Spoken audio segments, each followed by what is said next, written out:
Right, so AgForce Queensland's here today at the Ekka to talk about a movement that we're announcing, which has enormous ramifications for the whole of Queensland.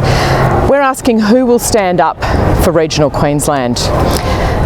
We've taken the unprecedented action for us of launching a movement to invite the city to join with us because regional Queensland is suffering, and when regional Queensland suffers, the whole of Queensland suffers. Regional Queensland is absolutely critical to our economy and to our state. We've got areas where there's limited water, there's lack of connectivity, there's poor roads, we've got loss of infrastructure, and in some cases we've lost teachers, police and even doctors. This impacts on the elderly, the disabled, the disadvantaged and the most vulnerable in our regional communities. Closure of those essential services matters to all of us, and we think it matters to Brisbane as well and South East Corner. We've come to the Ekka because we think there's no better time to raise awareness of what's happening in regional Queensland. We've got 1 week of the year where the city really comes out, learns about agriculture, joins with the bush, and the bush comes to the city. We've always talked about that. Yeah, but there are 51 weeks of the year where we'd really love the people from South East Queensland to come out to regional Queensland, to meet us, to visit our towns, to enjoy what we've got to offer and to learn about regional Queensland and about agriculture. Over the weekend, you're going to see ads from AgForce Queensland, both in the press and on TV. And we've taken that step to create this movement to invite people to come on a journey with us to stand up for Queensland Ag, to stand up for regional Queensland. We are enormously appreciative in regional Queensland of the outpouring of support we've had, particularly this year with the floods and the droughts. It's ongoing. The flood rebuild is still happening in northwest Queensland. The drought is ongoing with over 65% of the state drought declared, and we just so appreciate the support we've had, and we really invite people to actually learn more about our regions. We think that South East Queensland really cares about regional Queensland, and we want them to have a chance to stand up for that.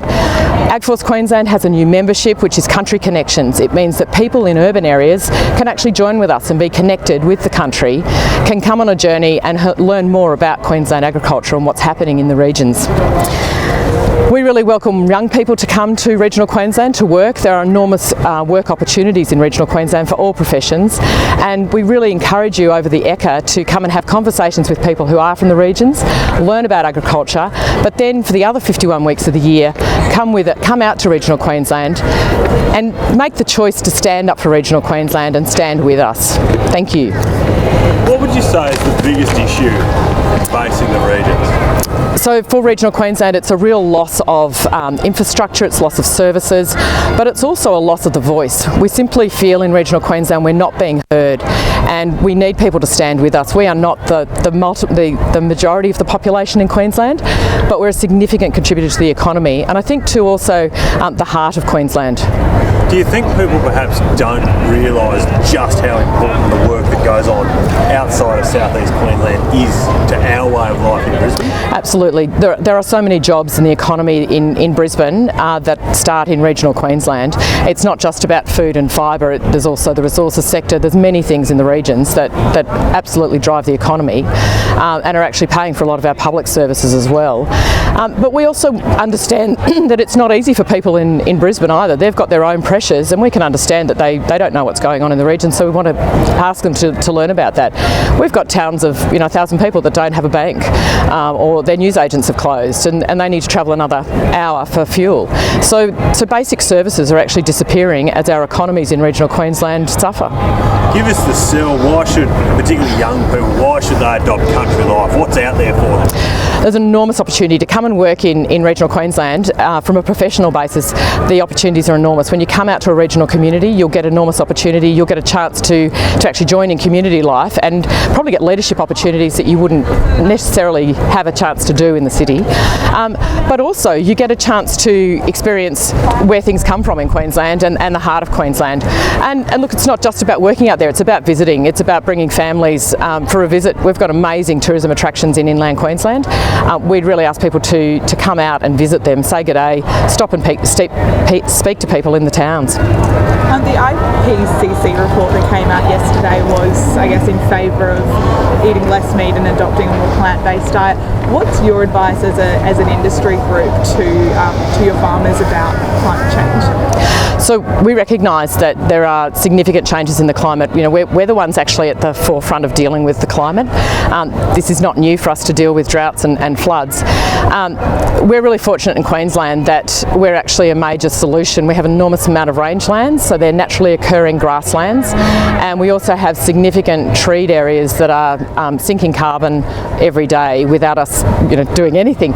So our agricultural system in Queensland is actually part of the solution, and we are working with our producers to help them be even more resilient in the future. But we actually also need regional economies and regional businesses to be there to help them survive as well. And have you set any targets for your members about reducing carbon emissions? So the Australian beef industry has a target to be carbon neutral by 2030, and we're working with our beef producers who are members to meet that target. That's an industry target, and they're well on the way to doing that already. And just on the echo, you're talking about the floods and the drought. Does that have an impact on how many farmers have been able to make the trek into Brisbane? Yeah, look, I think that many people are finding it difficult to get away, to come down to the Ekka, but they've had record cattle entries this year, so it's a great opportunity to come out and talk to those people. As we said, there's actually a stand here called The True Story, and it's an opportunity for people to actually talk to farmers for the whole 10 days of the Ekka. There'll be farmers right from all different industries here, but it's more challenging to get away when things are difficult.